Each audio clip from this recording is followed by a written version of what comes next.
This week on the Digital Coffee, Instagram are introducing some new font styles for stories. Facebook are launching a training program for group admins. And you're soon going to see more ads in live streams. But not this one. All that and more after this.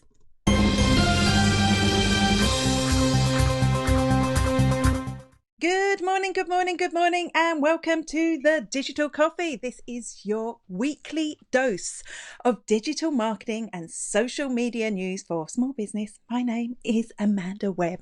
If you watch Facebook live streams, there's a good chance you may see some ads soon. Facebook has actually been testing this already. They've been testing it on gamer streams, so live streams from gamers, very popular. And what they're proposing, or what they're doing, is they put live stream ads at the beginning of a live stream. So a bit like on YouTube when you have to watch the ad before you can watch the video. I'm not going to pretend. I hate this. Even worse than that, they're looking at putting mid-roll ads in. So a mid-roll ad, this is what it's going to look like, is the stream will be going on, and then the live stream, so say the picture of me, will disappear into a small window on the top right-hand side, and the ad will play as the live stream plays in the background. Like, seriously, Facebook? The third placement will be underneath the live stream. So you'll be watching the Facebook Live, and underneath you will see an image-based ad. Now, I've no problem with that one at all. As I said, at the moment, this is already there. This is already there in gamer feeds. So a lot of people would live stream themselves playing games, and I totally get that because I love watching people play computer games, and that's where they're showing at the moment. Which it wouldn't be quite so intrusive because it's a very long process that you'd be watching. You're not going to be missing something really important. But they're looking at rolling it out to entertainment, news and sports partners. So that means more of the stuff that we watch live on Facebook will have ads. Now, the upside is you're not going to see ads on this show. Not going to happen because you have to partner. It is, as far as I remember, a revenue sharing thing. So I would say to Facebook, hey, you can monetize my live streams. They'd place the ads. We'd share the money they make out of that. I'm not going to do that. The only ads that you will see on my live streams are ones that I put there.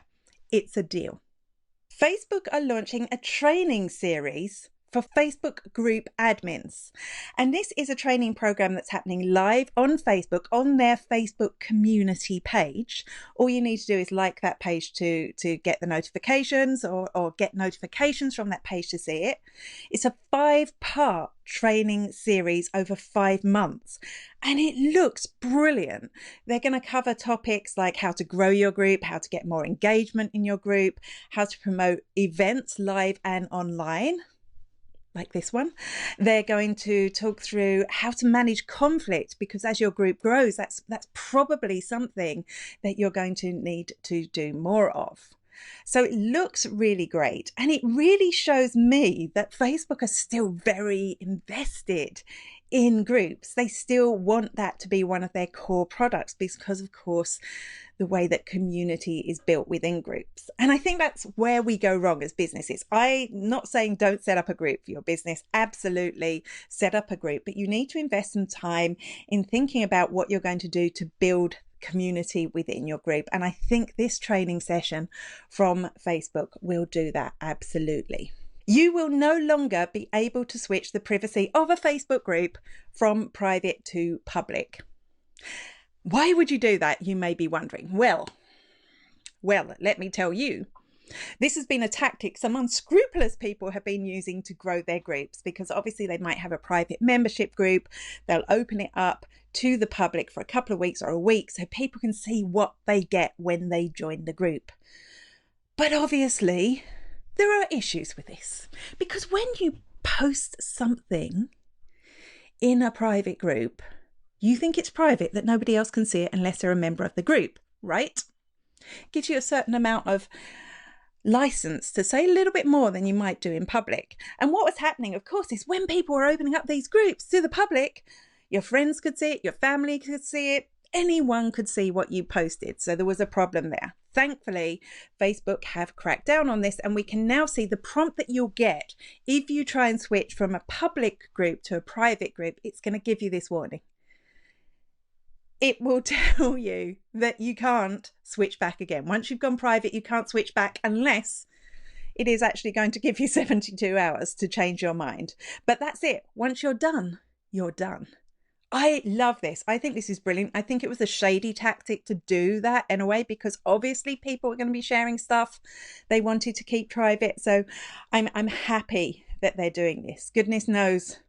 Well, it's not, I don't think I've ever posted anything in a group that would be terrible. You know, I'm quite measured, but I still wouldn't want that stuff becoming public necessarily. Twitter are launching a revise prompt. This isn't an edit button. I was excited when I saw it and I thought, is this an edit button? It is not an edit button. Weird thing is, don't even want an edit button, think an edit button might be a bad idea, but it's not an edit button. Instead, what it's doing is it's giving people an opportunity to review their tweet before they send it. So sometimes, you know, you'll be in a conversation, you'll get a little bit angry and you'll want to post something. Twitter will now identify words within that tweet that you're using that could be offensive, and they just give you a chance to review it. Now they're only testing it, but somebody has managed to get a screen grab from the test. This is what's going to happen. You write something, they've written something slightly offensive, and it's given the opportunity to revise before they send. Now, we've had this on Twitter, on Instagram for a while. I think it's good. Actually, I would love if they gave you the option to switch this on for every tweet. If they could say to me, do you want a little pause before you send your tweet? I'd say yes. And not because I'm not in the business of abusing people on Twitter. No. But I am in the business of typing very badly on my phone. And it's only once I hit that send button that I see my bad typing. So if it gave me that option to revise, just a moment to look at it and go, you've got so many @ symbols in that, it's unreadable, Amanda. I would like that option. I think it would also be really helpful for social media managers, because very often that will happen to them. There'll be a small error and it's gone. Or there would be, maybe they're tweeting to the wrong account, because you can switch accounts now. That revise option would be so handy for all of those. I'd like that. Would you? Would you? Is that something you'd value? It looks like Twitter are about to hide the retweet count and the like count. Possibly. They put out this tweet this week. Let's look at it. We're also experimenting with pasting like, retweet and reply icons behind a tab for replies. Now, it's really unclear what that means. At first reading, and with the we'll keep you updated as a conversation experience evolves. We'll see how it affects following and get engagement with a conversation. When I saw all that, that means to me they are thinking of hiding. Now, not hiding it like Instagram hiding it. It's not gone away altogether. They're just not going to make it visible in the Twitter feed. So you'll have to click the reply icon to see the retweet and like counts. That's what it suggests to me. The other thing that it could be is that they're going to have a reply button, and you click that. And if you want to retweet it, that option will be underneath there, and the like option will be underneath there. Now, what do we think? It's going to stop tweets being as viral, because you know when you're scrolling through your Twitter, who's a Twitter user here? Any Twitter users? I know some of you have looked at Twitter. You know when you see a tweet and you can see the revolving like count and retweet count, it makes you pay attention, doesn't it? And very often it's like, because other people are retweeting it, you want to retweet it as well. So you click the retweet button. Will it stop that happening? I wonder. Will it stop people just liking tweets? I know I don't mind when people like my tweets. They still appear in the feed. I used to hate it when it wasn't a retweet, it was a like. It still helps amplify my tweets. So if less of this stuff comes on, am I going to get less reach on Twitter? Is less people going to see what I want? Is there going to be more conversation on Twitter? I think we saw on Instagram it didn't provoke more conversation, but Twitter is a more conversational platform. I'm not a big fan, I have to say. For some reason, I didn't mind getting rid of it on Instagram, but I do like seeing those viral tweets. And there's something that gives you a little buzz when you see somebody's tweet and the little retweets going up really fast. It happened to me once over nothing, and it's kind of exciting to see it's happening. Exciting news for Instagram story users. There are some new font styles coming. Yes! There's some new font styles coming. I find this exciting, more exciting. I wanted to put it at the top of the news, but I figured it wasn't that business related, so I moved it down. Instagram are launching for their stories at last, I have to say, because we stuck with that, 4 or 5? We've been stuck with them since Instagram stories came out. So now they're introducing all these new styles of fonts that we can use in our Instagram stories. So initial thoughts, that's them. And there's an option when you tap to get a background or whatever you want on them. Initial thoughts, this is great because it gives us more of a chance to personalize our stories. I think firstly, you need to consider the fonts that you want to use, which from the style fonts, go through them all when you get them, which ones are representative of your business, which suit the tone of your business. Because if you're a professional account, you don't want to do anything too wacky. You also want to look, you see they've all got different backgrounds at the backgrounds. You also want to look at the content that you're posting. So which fonts are going to suit which types of content. And then I wouldn't go mad. I wouldn't go mad when you get these. Don't try and fit every font into one thing. I would say maximum 2 font styles in one story element, in one slide. Don't go mad. Don't try and put them all in. And try and stick to the same font types each time and the same colors for those font styles. Because when you do that, even if people aren't looking at the top at whose story it is, instantly it starts becoming familiar. I am delighted that Instagram are doing this. What do you think? Do you want some more story fonts? I do. I'm really happy because I think I love stuff on Instagram that's created in Instagram. I love seeing that stories is our only in the moment part of Instagram now, isn't it? People are posting in the moment. So I like seeing stuff created like that rather than your perfection stuff that you tend to see in the feed. And I think this is giving us more opportunity to customize and make it look our own. Snapchat are launching or have launched a lens in association with modern artist Damien Hirst. When I considered how I was going to say that, I thought modern artist. Would you call Damien Hirst a modern artist? Well, he is modern art, but he's from the 90s. So we think of Snapchat users being a lot younger than that, don't we? I'm a fan of Damien Hirst. If you don't know who he is, he pickled some cows. That's what he was famous for initially, but he's created some really interesting art since. And back in the 90s, he created a thing called spin art. So what he'd do, he'd get a canvas, a round canvas, and he'd spin it round on a table and he'd pour colours.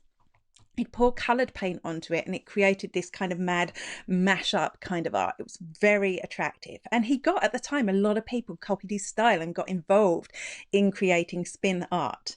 And this is what they have brought to Snapchat. When you use the Damien Hirst lens, this is what you get from the front view if you are looking at yourself. So it basically puts some spin art in the background, which rotates slowly as you make your video. But that's not the best bit. Unfortunately, I couldn't get the best bit working. I don't know, is it because my phone is very slow or my internet access? It worked for a second and then it disappeared. But if you reverse the lens onto whatever you're looking at, it puts a circular canvas on the floor and it lets you dribble paint colours as it spins onto it. So you're basically creating art on the floor of your house without making any mess.